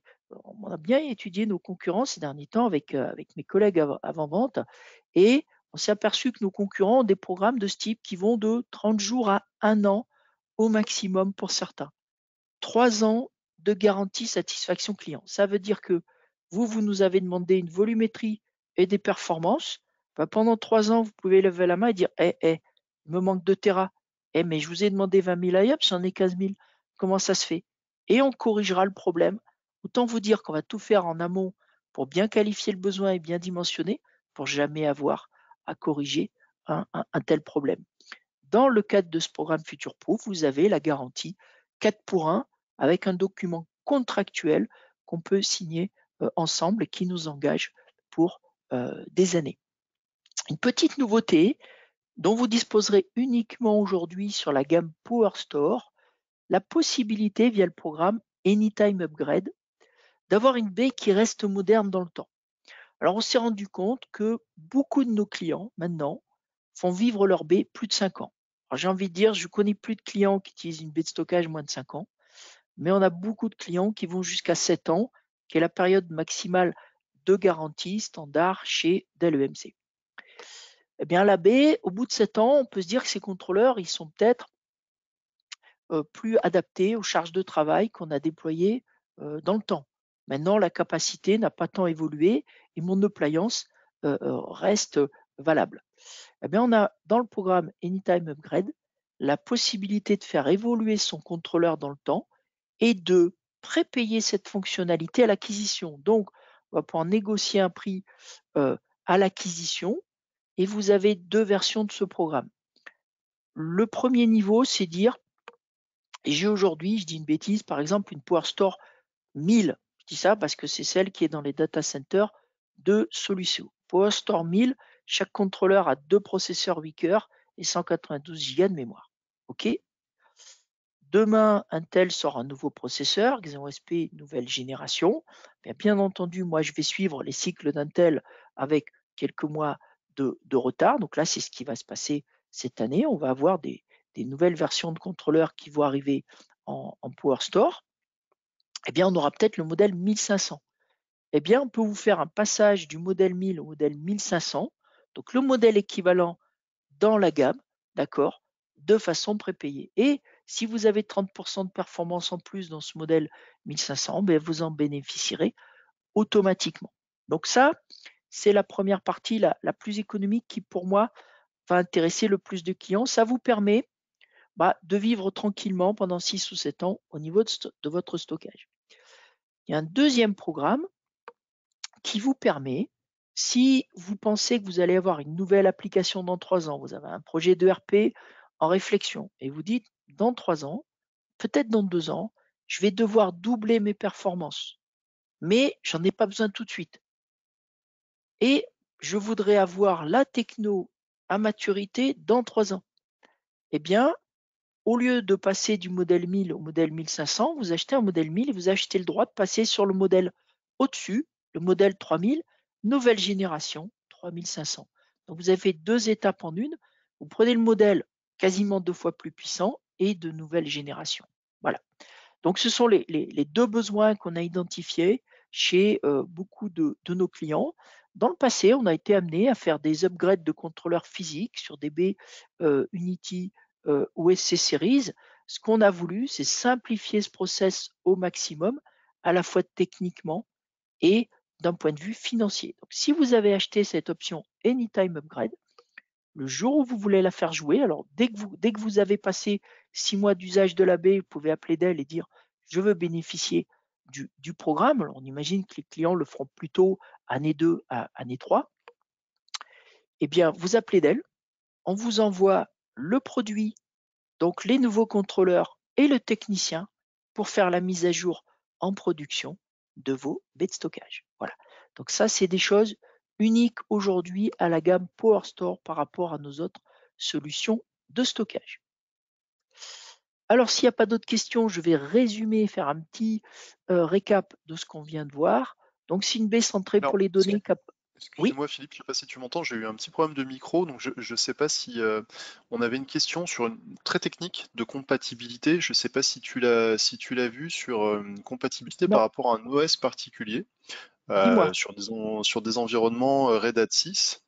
Il y a une question, est-ce que la solution est compatible Red Hat 6? Alors je ne sais pas ce qu'on peut appeler une compatibilité, parce que si c'est pour présenter la donnée ou autre, mais je ne Alors, sais pas s'il y a des. Voilà. je vais imaginer le cas courant, c'est-à-dire le système d'exploitation qui va vouloir se connecter à la baie, d'accord? Donc, en effet, toute baie de stockage a une matrice de compatibilité qu'on doit absolument respecter et qui mentionne tous les systèmes d'exploitation avec leur release majeure mineure compatibles, les cartes IO à utiliser, les infrastructures intermédiaires de type FCIP qu'on peut utiliser. Donc, il y a une matrice complète sur le site du support pour PowerStore. Je sais que Red Hat est supporté de tête. J'ai vu version 7 et 8, il me semble. Je ne crois pas à la version 6. Non, parce que je regardais la version 6 chez Red Hat est en fin de vie, Voilà, pardon. voilà. Elle est déjà en support très étendu, mais C'est ça. c'est pas la version, c'est 7 et 8. Donc je crois pas. Ok, Voilà, merci j'en suis pour la quasiment réponse. certain. Hein. On- Voilà. dans tous les cas, pour la personne, je vois qui a posé la question. On checkera de notre côté aussi de façon formelle, mais vu que généralement les solutions qui ne sont plus prises en charge ou supportées par l'éditeur source, il y a un effet de domino aussi au niveau des solutions qui vont tourner autour. Tout à fait, tout à fait. Je crois d'ailleurs que venez pas nous demander un support Windows Server 2008, hein, par exemple. Voilà. Il me semble qu'au niveau Microsoft, on s'est cadré sur Windows Server 2016. Ça sera à D'accord. vérifier dans la matrice, mais c'est vrai que pour un nouveau projet aujourd'hui, ça serait délicat de déployer quelque chose d'antérieur à 2016, hein, puisqu'on est maintenant en Windows Server 2022. D'accord? Alors, centré sur les données, donc bloc, file, vvol, des hautes performances, notamment permises par le protocole NVMe avec du flash ou du storage class memory. Donc, encore une fois, ça concerne minorité de clients SCM. Hein. Les plus gros disques SCM doivent faire 1 Tera 5 aujourd'hui. C'est quand même plus coûteux que du SSD classique. Là, on est sur un très haut niveau de performance, efficacité sans compromis, notamment au niveau des fonctions de déduplication, compression. De l'intelligence dans la baie, elle est programmable, très autonome, de la santé proactive avec CloudIQ, une architecture extrêmement flexible pour le déploiement, pour l'évolution et pour la consommation. Alors pourquoi c'est faire C'est une baie de stockage mid-range, multi-usage, bien entendu chez nous. Usage numéro 1, virtualisation et base de données. Clairement, là, tous nos clients ont une base de données, un ERP à faire tourner pour leurs applications critiques. Donc, on est vraiment dans cette philosophie d'application assez traditionnelle et de virtualisation, que ce soit VMware, que ce soit KVM, que ce soit Hyper-V avec une intégration très forte avec VMware. Une petite remarque, PowerStore s'inscrit dans la même philosophie que les autres produits d'LEMC. Par exemple, Unity, PowerVault. On a des packages all-inclusive, comme les vacances. Il n'y a pas d'option au niveau licence. Vous voulez les fonctions avancées, les duplications, compression, cryptage, le multipass avancé, la réplication, l'intégration applicative, c'est dedans. C'est-à-dire que la fonctionnalité qui s'appelle App5, qui va permettre de faire des snapshots consistants au niveau SQL, Oracle et compagnie, elle est dans la baie. D'accord? Il n'y a pas d'option qu'on puisse acheter, hormis l'option PCA aujourd'hui qui est faite avec des serveurs externes. OK?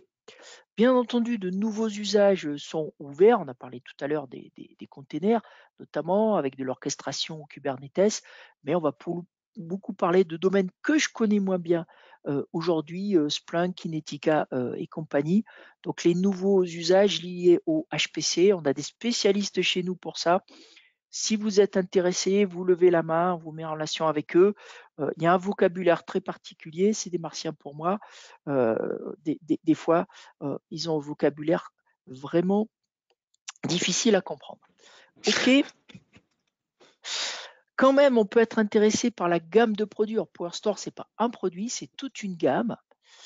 Sur la première année de commercialisation, on avait les produits de 1000 à 9000 parce que, bien entendu, on voulait occuper le segment du haut de gamme. D'accord? Le produit 1000 était le plus vendu à cette époque-là, avec 192 Go de mémoire par contrôleur et 2 proc 8 corps par contrôleur. Le produit 9000 pour les très grands comptes, vous voyez qu'on a plus d'1 Tera de mémoire par contrôleur. On a tellement de corps que j'arrive plus à faire le calcul par 4 facilement. D'accord? Donc, vous voyez, on a des très, très gros processeurs. Alors, le gros du volume, aujourd'hui, il est sur 1000, un peu de 3000, qui correspond à la plupart des besoins. Il y a une grosse amélioration de performance sur la 3000. Donc, on a certains clients qui ont besoin de cette configuration.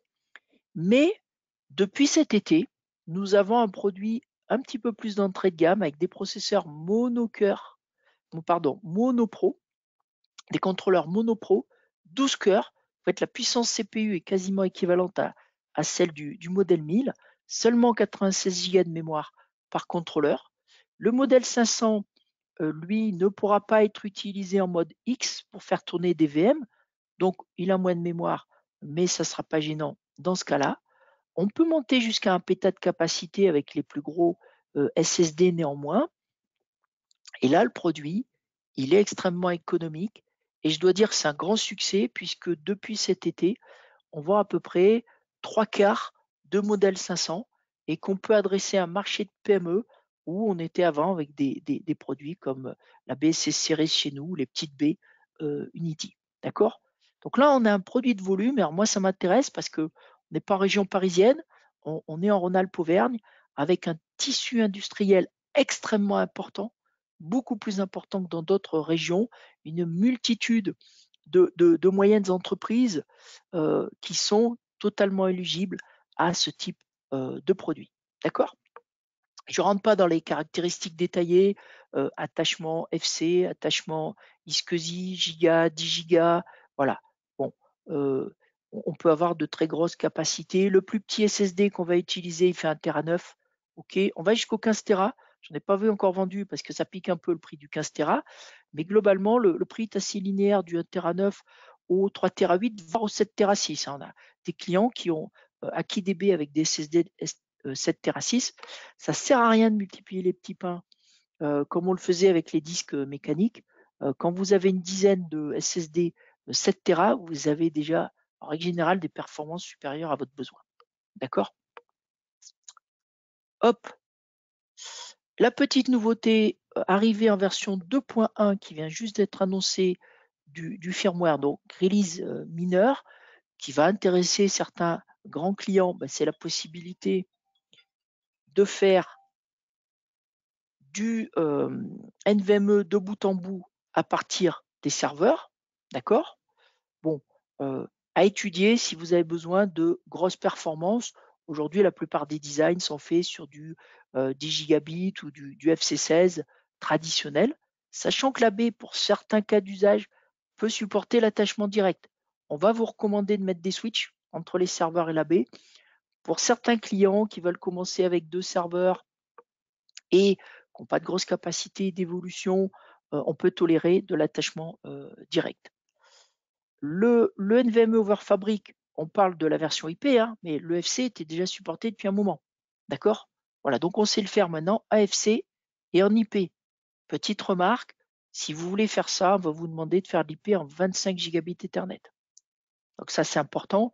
Sur du 10 gigabits Ethernet, le 10 gigas sera un goulet d'étranglement en NVMe over Fabric, clairement. Donc ça n'a pas de sens et on prend des switches 25 gigabits.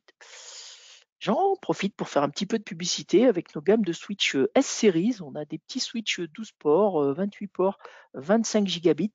Et en gros, c'est à peine plus coûteux que du 10 gigabits Ethernet. Le succès est là, hein, puisqu'on a aujourd'hui un petit peu de délai sur ces switch 12 ports 25 Go qui ont pas mal de succès en hyperconvergence et sur du stockage. Une fonction qui est importante et très connue chez Dell EMC, c'est la possibilité de créer des PCA, hein, des plans de continuité d'activité. Je pense qu'il y a peut-être une moitié des hôpitaux de la région qui sont équipés d'une technologie logicielle chez nous qu'on appelle VPlex. D'accord? Et donc, l'objectif à la sortie de la B Power Store, c'était de s'insérer dans l'écosystème VPlex. Tous les produits de stockage Dell EMC doivent pouvoir être mis derrière des appliances dédiées de virtualisation de stockage, des appliances VPlex.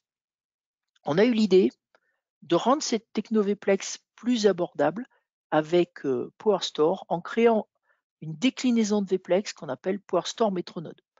Donc en fait, c'est le hard et le soft nécessaires pour créer des clusters de PCA, donc un cluster Vplex. Donc c'est une paire de petits serveurs R640 dès l'EMC, préconfigurés. On n'a pas le choix sur la configuration. Ils sont parfaitement validés pour fonctionner devant une baie PowerStore, sachant que le logiciel lui-même Vplex dont on a besoin est inclus quelque part dans la baie PowerStore. Donc on achète une paire de serveurs qu'on met devant PowerStore. Alors ça a un peu de succès, donc on a mis en place le même mécanisme pour les baies Unity, d'accord?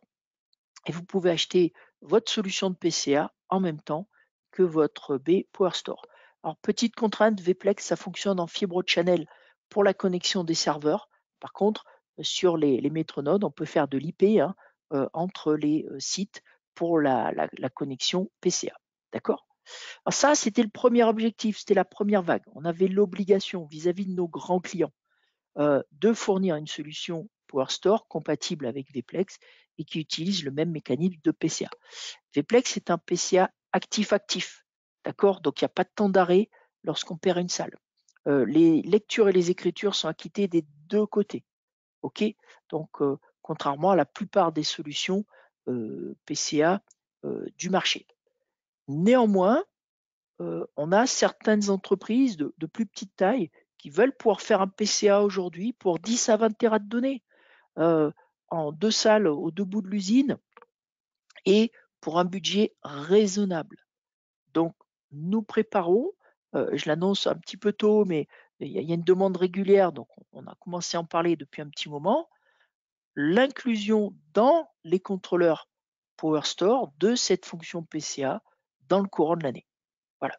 Donc, PowerStore OS 3, le gros objectif, c'est de fournir cette fonction PCA à l'intérieur de la baie. D'accord? Donc, à ce moment-là, on aura un câblage simplifié et on aura sur les petites configurations un meilleur rapport qualité-prix, un prix au gigaoctet un petit peu inférieur. Je pense néanmoins que pour les grosses configurations, on continuera de fournir du Metronode. Donc là, je sais qu'on a des déploiements en cours, notamment un grand hôpital en Bourgogne, et puis bon, un grand compte public régional qui vient de faire l'acquisition de PowerStore avec de la techno Vplex. Bon, c'est des choses qui sont maîtrisées depuis des années et le PCA est quand même relativement demandé. Ne pas oublier que ça demande un witness, un témoin sur un site distant dès qu'on fait du PCA. Le programme Future-Proof, eh ben, je vous en ai déjà parlé tout à l'heure, donc on va aller vite. 3 ans de satisfaction garantie, de la garantie sur les taux de réduction de données, du logiciel all-inclusive, le programme Anytime, et puis on fournit avec la baie tout un tas d'outils qui vous permettent de simplifier les migrations. Donc une PowerStore peut importer très facilement des données de toutes nos technologies précédentes, que ce soit C-Series, Unity, Xtreme.io ou les modèles CX qui précédaient les Unity. Voilà. Le but, gérer le cycle de vie. Future-Proof, c'est vraiment un programme qui vous permet de gérer le cycle de vie de votre solution de stockage au travers de tout un tas de garanties et d'offres. Ça aussi, je l'ai déjà dit, comment j'achète une baie PowerStore? Je peux l'acheter en CAPEX de façon traditionnelle, mais on a de plus en plus de clients qui nous disent je veux l'acheter avec un paiement à l'usage et pouvoir faire croître très facilement dans le temps avec une solution qui va plus rentrer dans un modèle OPEX. Donc, on savait faire ça de façon manuelle avec notre division DFS. Donc, on appelle ça Apex Custom Solution. Donc, créé de façon artisanale, on va dire, et de façon beaucoup plus automatisée avec un portail, avec un cycle de vente beaucoup plus court, Apex Data Storage Solution. Donc là, vous n'allez pas dire je voudrais une baie PowerStore ou autre. Vous allez venir nous voir et vous allez nous dire je veux pendant 3 ans telle capacité de stockage avec tel engagement de performance. Je veux que ça soit installé soit chez moi, soit chez un hébergeur. Et je ne veux pas l'acheter, je veux la louer. Et je veux que si j'ai besoin de plus 50% de capacité, je veux l'avoir dans les semaines qui suivent. Et puis, au moment où je vais le commander, je le veux en quelques semaines et pas en 3 mois 2 ou 3 mois, ce qui est plutôt le temps de mise en production d'un projet artisanal fait en mode CAPEX, où je commande, je livre, je déploie ma solution. Eh bien, le programme Apex Data Storage Solution, il sait faire tout ça. Déploiement en quelques semaines, engagement de performance, engagement de capacité. Et quand vous achetez 100 dans le programme Apex Data Storage Solution, en fait, on va vous livrer un petit peu plus. On va pré-provisionner, souvent entre 115 et 125%, de sorte que demain, vous voulez 110, 120, accès immédiat, facturation immédiate avec nos outils. Puis demain, vous voulez passer à 200, pas de problème. On vous livre la capacité qu'il faut en plus de façon très rapide. Donc, c'est un modèle qui est un grand succès en Amérique du Nord. Vous connaissez les cycles des technologies. Eh bien, ce qui se fait en Amérique, ça se fait un petit peu après en Europe. Et puis, ça commence à se faire dans les grands comptes et un petit peu plus tard dans les PME. Mais on va y arriver. Là, on est typiquement dans le modèle financier du cloud qui plaît beaucoup à vos acheteurs. Voilà, donc pour se faire un petit peu de pub, l'industrie a très très bien réceptionné, on va dire, les annonces Power Store. Il y a eu beaucoup de tests qui ont été faits par des spécialistes et qui ont noté bah, que c'était un développement important depuis plusieurs années. Bah, en effet, c'est un nouveau noyau pour nous. On n'a pas juste fait évoluer notre produit, contrairement à tous nos concurrents. On a fait étude ces dernières semaines avec mes collègues. Bon, que ce soit chez nos 4-5 grands concurrents sur le marché du mid-range, ça a été une évolution de produits historiques. Et puis, la Power Store 500 qui est arrivée cette année, elle démocratise cette solution. Certains de nos concurrents ne sont pas capables de descendre à des baies full NVMe faciles à déployer pour 25 000 euros. Voilà. Hop, juste un petit positionnement très rapide pour finir dans les quelques minutes, puisque là, on va déborder. Nous avons à la fois des solutions de stockage traditionnelles et des solutions d'hyperconvergence. Alors, j'affiche tout. On a fait une étude il y a 2 ans sur près d'1 million de VM. On s'est rendu compte que plus de 80% des VM étaient parfaitement éligibles à de l'hyperconvergence. D'où le grand succès qu'on a avec des technologies de type VxRail ou avec des vSAN ReadyNode, technologies qui maîtrisent parfaitement bien Solliceo, entre guillemets. Maintenant, tous les clients ne sont pas éligibles à l'hyperconvergence. D'abord parce que vous avez peut-être des cycles d'acquisition des serveurs et du stockage séparés. Ensuite, l'hyperconvergence est bien adaptée à ce qu'on appelle les VM de type General Purpose, celles qui utilisent de la CPU mais qui ne sont pas trop gourmandes en stockage. Pourquoi? Parce que l'efficacité du stockage est bien meilleure sur une baie de stockage et on peut tirer plus de performance sur une petite volumétrie dans une baie de stockage. Donc 15 à 20% des VM sont ce qu'on appelle data intensive, storage intensive. D'accord? Donc si vous avez de grosses volumétries ou de grosses performances, vous serez plus à l'aise avec une baie de stockage plus traditionnelle de type Power Store. Autre facteur à prendre en compte, l'efficacité du stockage. Je prends une baie Power Store, je prends 10 disques, c'est facile mathématiquement pour moi avec mon grand âge. Donc j'enlève la capacité d'un disque comme disque de secours et j'enlève la capacité d'un disque pour la parité, puisque je travaille en pseudo-RAID 5 8+1. La capacité utile, c'est celle de 8 disques. Donc on part à 80% en règle générale sur une Power Store. Et quand je vais augmenter le nombre de disques, comme j'ai toujours qu'un disque de secours en termes de volumétrie réservée par tiroir, je vais atteindre plus de 85% d'efficacité du stockage, avant même toute déduplication compression. Quand je suis sur de l'hyperconvergence, je vais faire un cluster 3 nœuds, 4 nœuds, et donc la résilience des données, elle est assurée en recopiant les données sur les différents nœuds du cluster. Donc j'ai une efficacité, quand ça tombe bien, de 30 à 35%.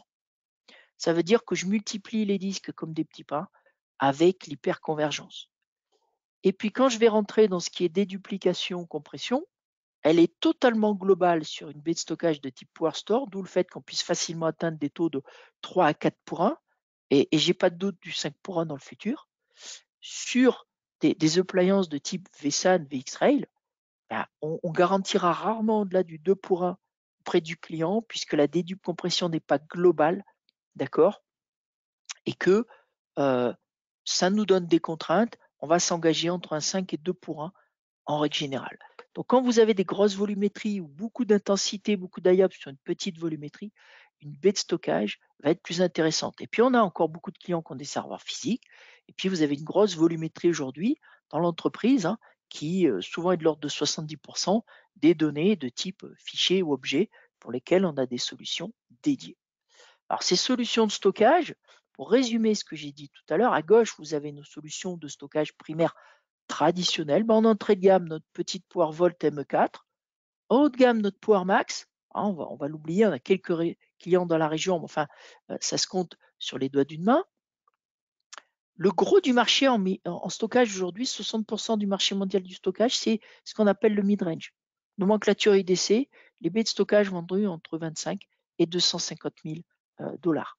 Et c'est là qu'on a Unity et PowerStore. Unity plutôt sur de l'hybride aujourd'hui pour des fonctions NAS avancées, PowerStore pour de la haute performance et pour la baie du futur en NVMe, mais attention, uniquement flash. Je ne sais pas ce qui se prépare demain, mais pour l'instant, on va s'engager uniquement sur du flash. Si vous avez un petit peu de données NAS, de données non structurées, on peut très bien le mettre sur une baie traditionnelle. Maintenant, si vous me dites, j'ai des dizaines de terras de données non structurées, je veux pouvoir les gérer de façon intelligente et ça va évoluer beaucoup dans le temps. Alors là, on a des solutions spécifiques pour les données non structurées. PowerScale, nouveau nom d'EasyLoad petit à petit, ou ECS, Elastic Cloud Storage, pour de l'accès S3, notamment via des API. Alors que PowerScale, c'est de l'accès NFS, CIFS, éventuellement du S3. Voilà, pour capacité raisonnable. Bon, ECS, on va commencer à coter en pétaoctets, d'accord?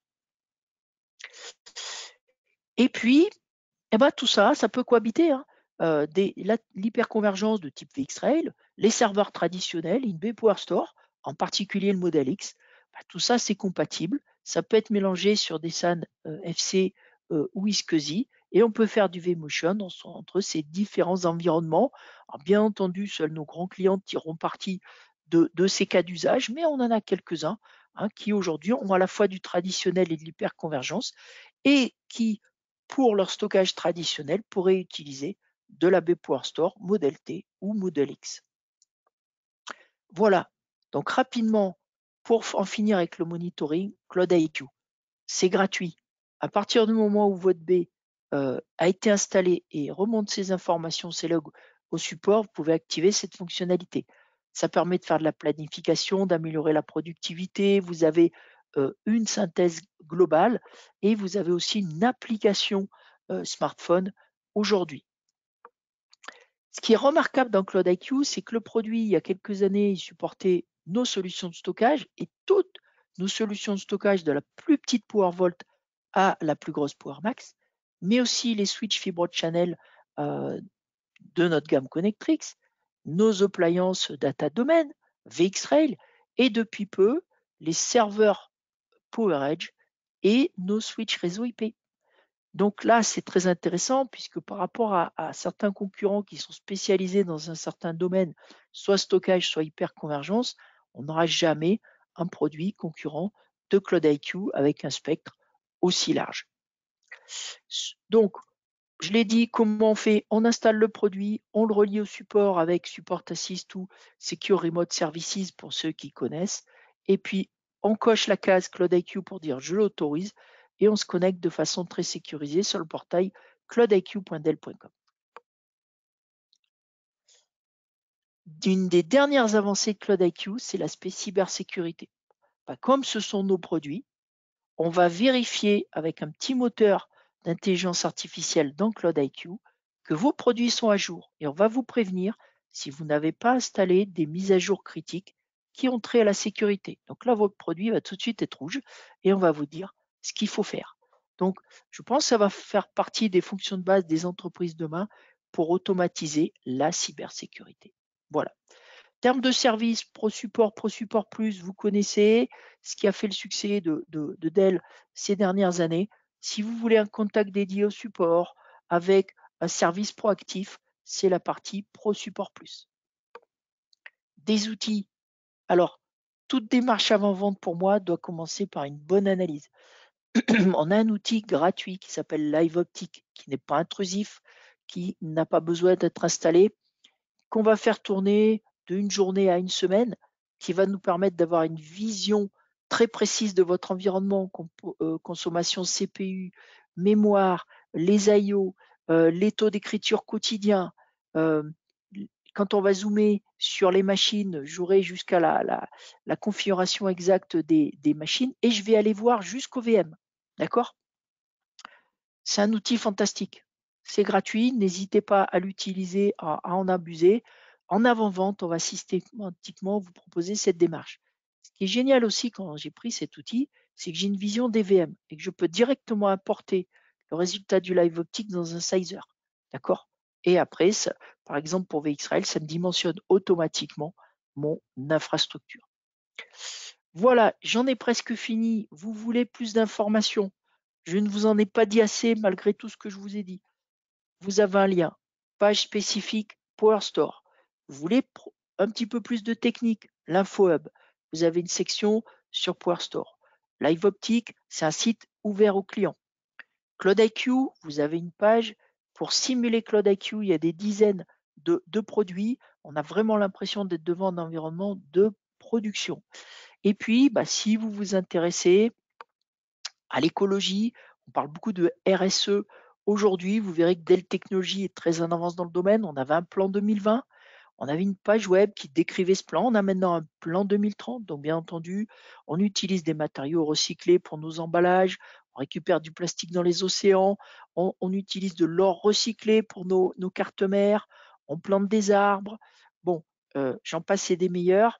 Il y a des rapports très intéressants là-dessus. Je pense qu'on fait vraiment des quelques sociétés bien impliquées dans le domaine. Je vais même aller plus loin. Dans RSE, il y a la partie environnementale, il y a la partie sociétale. Je pense que par rapport à beaucoup de sociétés, notamment en France, Dell Technologies est très avancée sur l'égalité homme-femme, l'inclusion, la diversité, et que c'est quelque chose qui nous fait progresser. On est une multinationale, mais dans le bon sens du terme. Et je pense qu'on peut être fier de ce qu'on met en avant au niveau RSE. Voilà, j'en ai fini. Bah, J'ai un petit peu merci. débordé. Non, non, mais merci pour ça parce que c'était vraiment très intéressant. D'ailleurs, si vous souhaitez retrouver tout ce que Philippe vous a présenté, je viens de vous le mettre dans les documents disponibles dans le client GoToWebinar. Donc vous devriez le retrouver, ça s'appelle Matinée Power Store. Non, non, encore grand merci Philippe parce que c'était vraiment intéressant. Tu as présenté d'où on est, là où on va, au niveau des différentes technologies. Donc c'est vraiment une vue très exhaustive de rappeler ce qu'a été EMC, Dell, l'inclusion des deux, les évolutions techniques et technologiques, l'avenir, concrètement ce que c'est pour beaucoup de nos clients ou de futurs clients ce type de techno, les avancées en termes d'intelligence, c'est pas simplement du matériel, il y a de l'intelligence derrière. Donc c'est vraiment très intéressant et comme le disait Philippe, sachez qu'on a ce type de baie en démonstration dans notre showroom, donc on peut à la fois vous la présenter, donc ça c'est voilà, vous la présenter physiquement, mais on peut aussi l'envisager en termes de test pour que vous puissiez l'évaluer dans un environnement sur un projet précis. Encore merci Philippe pour ta présence. Eh Merci bien, merci à vous pour votre écoute.